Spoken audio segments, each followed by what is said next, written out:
It's 3 a.m., and the ceiling above your bed has become a map. You've traced every crack, every shadow, every faint line where the paint refuses to meet. Your body is exhausted, but your mind is wide awake, running through conversations you never finished and questions you never asked.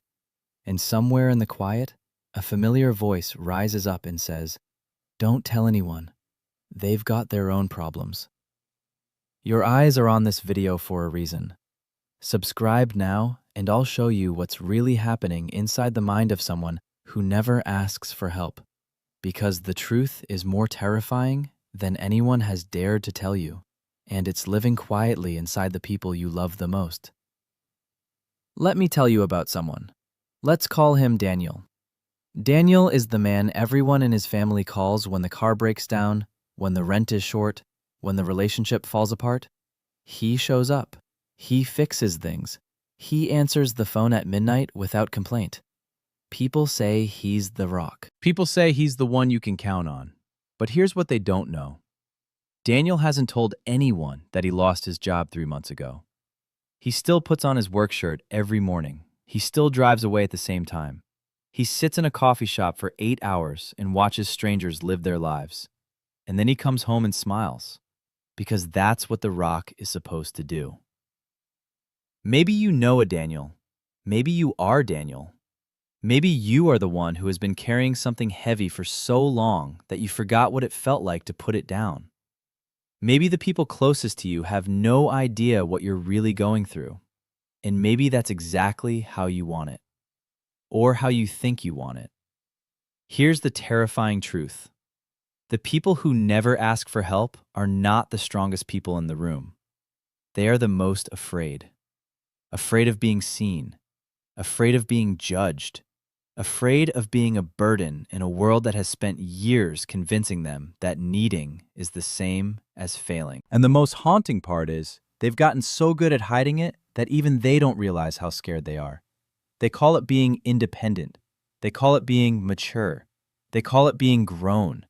But underneath those words, there is a child who once needed someone, and someone wasn't there. Your brain remembers, even if you don't. It remembers the first time you cried and got told to be quiet. It remembers the first time you reached out and got pushed away. It remembers the first time you opened up and got laughed at, or used, or ignored. Each of those moments left a tiny scar, and over time, those scars formed a kind of armor. The armor saved you. It really did. It got you through years of not having what you needed. But armor is heavy, and the longer you wear it, the more it starts to feel like skin. You stop noticing it. You forget you can take it off. And then one day, you realize no one has touched the real you in a very long time. Save this video. You will want to watch it again when things get hard, because what comes next is the part that most people are not ready to hear. But you are, because you've already lasted this long.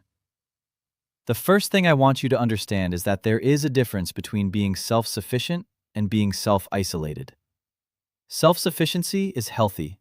It means you can stand on your own, take care of your basic needs, make decisions, and walk through life with a sense of capability. Self-isolation is something else entirely. It is self-sufficiency that has curdled into fear. A self-sufficient person says, "I can handle this, and I also know I have people I can lean on if I need to." A self-isolated person says, "I have to handle this because no one is really coming, and if I let them in, they'll see how much I'm struggling, and they'll either run or use it against me." Can you feel the difference? One is rooted in confidence. The other is rooted in survival. Most people who never ask for help are not in confidence mode. They are in survival mode.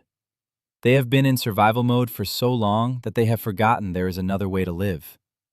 Their nervous system has settled into a constant low hum of vigilance. They scan rooms, they scan faces, they scan tones of voice. They are always asking, deep underneath, is this person safe? Can I really be honest here? Or do I have to perform again? And the answer, almost always, is perform. So they perform. They smile at the right moments. They nod at the right moments. They say the right things, and inside, they feel like a stranger to themselves. Here's a story I want you to sit with. There was a woman named Elena. Elena was a nurse. She spent her whole career taking care of dying people, holding their hands in their last moments, calming their families, doing the work no one else wanted to do. Everyone said she had the biggest heart in the hospital. One day, Elena's mother got sick. Really sick. And Elena did what she always did. She took over. She managed the appointments, she paid the bills, she slept in the hospital chair, she cooked, she cleaned. She was the rock for the entire family. But no one asked Elena how she was doing. Not her siblings, not her friends, not even her husband. Everyone assumed that because she was so capable, she didn't need anything. They assumed her strength meant she was unaffected. They assumed wrong. When Elena's mother passed away, Elena went back to work the next week. She didn't take time off. She didn't cry in front of anyone. She just kept moving. And one afternoon, 6 months later, she sat down in the break room and couldn't get up. She stared at the wall for 40 minutes. A coworker found her and asked if she was okay. Elena opened her mouth to say, "I'm fine." And instead, something inside her finally cracked. That break room was where Elena's real life started. Not the moment her mother died. Not the moment she went back to work. The moment she finally let one person see her fall apart. Follow for more content like this. Your brain needs this information, and the next layer of this truth is something that might explain decades of your own behavior in just a few minutes. There's a name for what's happening inside the person who never asks for help. Psychologists call it hyper-independence. It's a trauma response, just like fight, flight, freeze, or fawn. It usually develops in childhood, when the people who were supposed to take care of you couldn't, or wouldn't, or didn't know how. So you learned to take care of yourself before you were ready. Maybe your parents were physically absent. Maybe they were there in body but gone in spirit. Maybe they were dealing with their own pain and didn't have the space to hold yours. Maybe they loved you the best they could, but their best didn't include the kind of emotional safety a child needs. And so you adapted. You became your own parent. You became your own protector. You became your own everything. That child saved you. You are alive today because that child figured out how to keep you alive. But that child is still running the show. That child is still in charge when you tell your boss you're fine after they yell at you. That child is still in charge when you tell your partner nothing is wrong when something is screaming inside you. That child is still in charge when you scroll past a text from a friend who cares because you don't know how to receive care without flinching.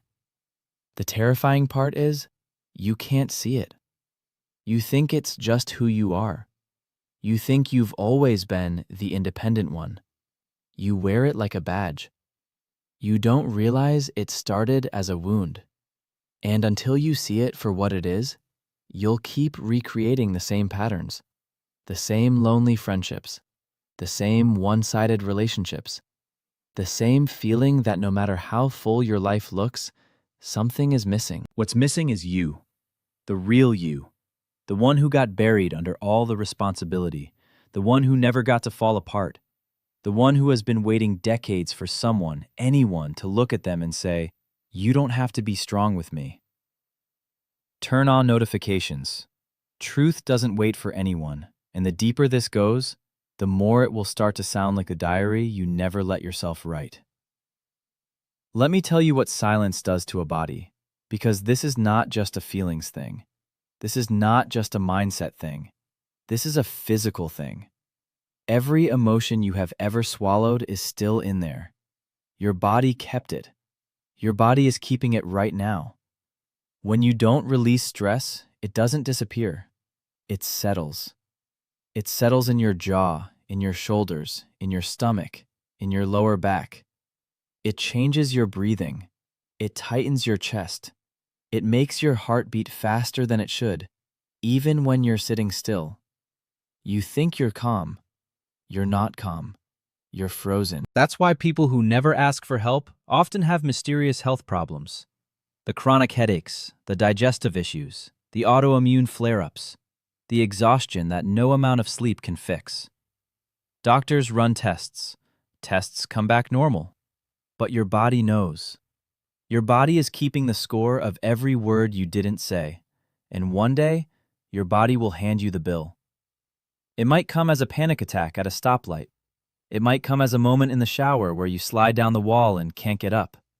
It might come as a quiet morning where you wake up and just don't want to be a person anymore.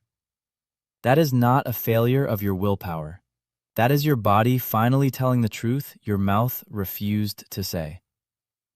If this is hitting you somewhere deep, that's not a coincidence.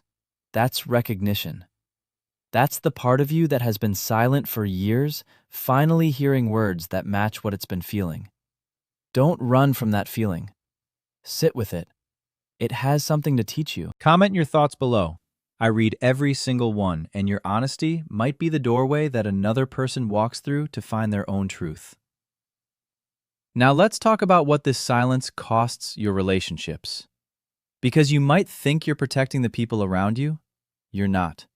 You're starving them. The people who love you don't want a polished version of you.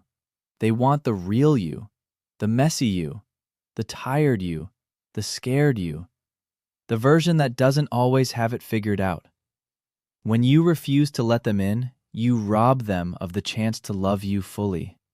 You rob them of the chance to show up for you the way you've shown up for them.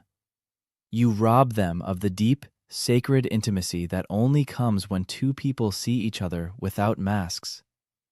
And eventually, they feel the wall. They may not be able to name it, but they feel it. They feel it in the moments where you go quiet instead of saying what's wrong. They feel it when they ask how you are and you bounce the question back at them. They feel it when they offer help and you wave it off with a smile that doesn't reach your eyes. After enough of those moments, they stop trying. Not because they don't love you, because they don't know how to reach you anymore. That's how the most loving people end up the loneliest. They don't lose connection because no one cares. They lose it because they never let anyone close enough to stay. And then they look around and think, see, I knew I was alone. I knew no one was really there. But they were the ones who locked the door. They just don't remember doing it. This is the trap. The fear of being unloved makes you act unlovable. The fear of being a burden makes you so distant that people stop reaching. The fear of being seen makes you invisible. And then the fear gets proven right, not because it was right, but because you made it real. You can break this trap, but not by trying harder to hide. You break it by doing the thing that scares you most. You break it by letting someone see you, even a little, even for a minute, even with your voice shaking. That's the way out. There is no other way out. Share this with someone who acts strong but feels broken inside. They may never tell you what it meant to them, but somewhere in the quiet after they watch it, something inside them will start to soften. Let me ask you to imagine something. I want you to picture yourself as a child. Maybe you have a photo somewhere. Pull it up in your mind. That little face, those eyes, the way they looked at the world before anyone hurt them, before anyone made them feel like a burden, before anyone taught them to swallow their feelings. That child had needs, real, simple, human needs. To be held, to be heard, to be told that crying was okay, to be told that asking for things was not bad, to be told that they were enough exactly as they were. Maybe that child got those things. Maybe they didn't. Maybe they got pieces of them on good days and nothing on bad ones. That child is still inside you, right now, today, as an adult. And every time you refuse to ask for help, you are turning your back on that child. You are telling them again that their needs don't matter, that they have to figure it out alone, that no one is coming.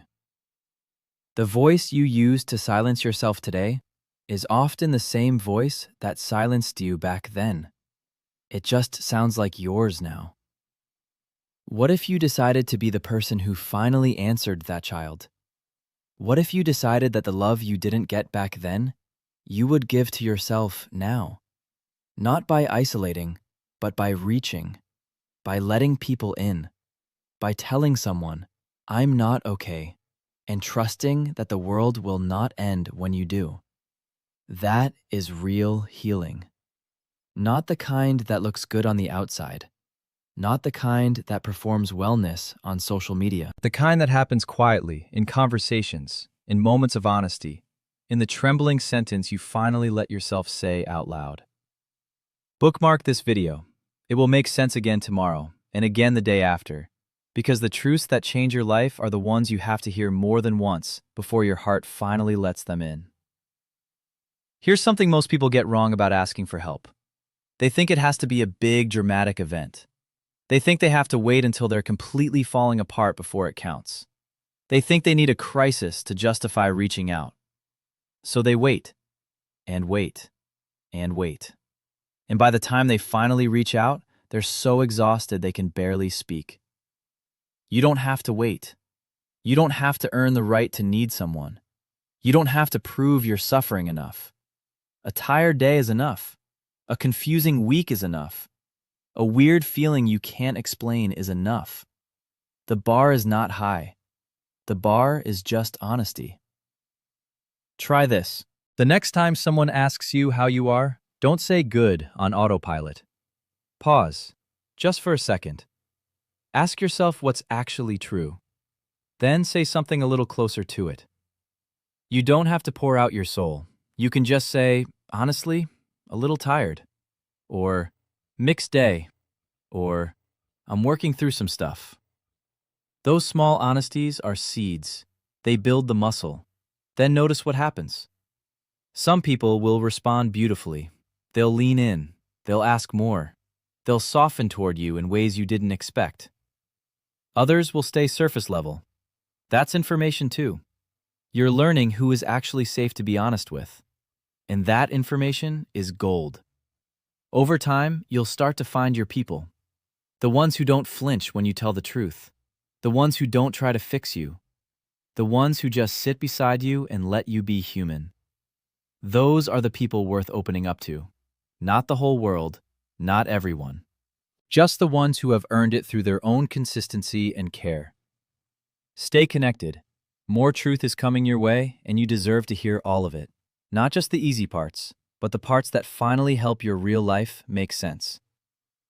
I want to say something about the shame. Because shame is the real reason most people never ask for help. Not pride, not stubbornness, shame. The deep, quiet belief that there is something wrong with you. That if people knew the real you, they would think less of you. That your struggles are evidence of some private failure you have to hide. Shame is a liar. It is one of the oldest, most convincing liars in the human heart. It tells you that you are uniquely broken. It tells you that everyone else has it figured out. It tells you that your pain is shameful, when in reality, it is just human. The same pain you feel is being felt by millions of people right now. The difference is, most of them are hiding it too. Imagine if everyone stopped hiding for a day. Imagine if every person walking down the street had a small screen above their head showing what they were really feeling. The exhaustion, the grief, the doubt, the loneliness. You would look around and realize you were not the only one. You would realize you have never been the only one. You would realize that asking for help is not weakness, because the strongest people you know need it too. They just don't say so. Shame loses its power the moment you speak. That's the secret. The thing you can't say out loud is what controls you. The thing you finally say is the thing you finally start to release. You don't have to say it to 1,000 people. You just have to say it to one. One trusted person. One trusted moment. One trusted breath. There is no version of your healing that does not include another human being. You can read every book. You can journal every night. You can meditate until your knees hurt. Those things help, But they will only take you so far. At some point, you have to let another person in. Because what wounded you in relationship can only be fully healed in relationship. Save this video. You will want to come back to this part again, because shame is sneaky, and it will try to make you forget what you just learned the moment things get hard. Let me say this clearly, because I want you to feel it. You are not too much. You are not too sensitive. You are not too needy. You are not too broken. You are not too late. You are not too anything. You are a human being who has been carrying more than you should have for longer than you should have, and you are allowed to put some of it down. The people in your life who are worth keeping will not break under the weight of your honesty. They will rise to it. They will be honored by it. They will feel closer to you, not further. The people who can't handle your truth were never going to be able to handle your whole life anyway. Better to know now than to keep performing for an audience that was never going to love you fully. There is a version of you that is waiting just on the other side of this fear. A you who sleeps better. A you who breathes deeper. A you who can sit in a room with someone you love and not feel the constant pressure to perform. A you who feels held instead of just helpful. A you who feels known instead of just admired. That version of you is real. That version of you is reachable. But you have to walk toward them. They cannot come and get you. Walking toward them looks like 100 small choices. The choice to say what you mean. The choice to answer the call. The choice to let someone hug you a second longer than feels comfortable. The choice to look someone in the eye and say, "I've been struggling, and I didn't want to tell you, but I'm telling you now." Those moments are the doorways. Each one is small. Each one matters. Follow for more content like this. Your brain needs this information, and your heart has been waiting years for someone to put these words in this order, even if you didn't know it until tonight. I want to come back to where we started. The kitchen light at 2 a.m., the ceiling at 3 a.m., the glass of water you forgot to drink, the phone full of contacts you'll never call, the voice in your head telling you not to bother anyone. That voice has kept you alive in a way, but it has also kept you small. And you were never made to be small. You were made to be awake, to be alive, to be real and true and free and honest. Not perfect, not strong every minute of every day, not unbothered, just real. A real person with real feelings, real needs, and real worth. Not because of what you do for other people, but because of who you are when no one is watching. Tonight, when the light is still on and the house is still quiet, I want you to do something brave. I want you to send the message. I want you to tell the truth. I want you to let one person see 1 inch of the real you. Just 1 inch. That's enough to start. That's enough to crack the silence. That's enough to let the light in. You are not the strong one who isn't allowed to fall apart. You are not the rock who can never need to be held. You are not the helper who can never be helped. You are a human being. You are allowed to be soft. You are allowed to be tired. You are allowed to need. You are allowed to reach. You are allowed to be a whole person, not just the parts of you that are useful to others. The terrifying reality about people who never ask for help is not that they are strong. It is that they are scared and lonely and waiting. Waiting for permission. Waiting for safety. Waiting for one moment where they feel like maybe it's finally okay to put it down. Let this be that moment. Let this video be the permission you have been waiting for. You are allowed to be human, starting tonight. If one person in this video reminded you of yourself, share it with them. Subscribe for more videos that speak the truth you need to hear.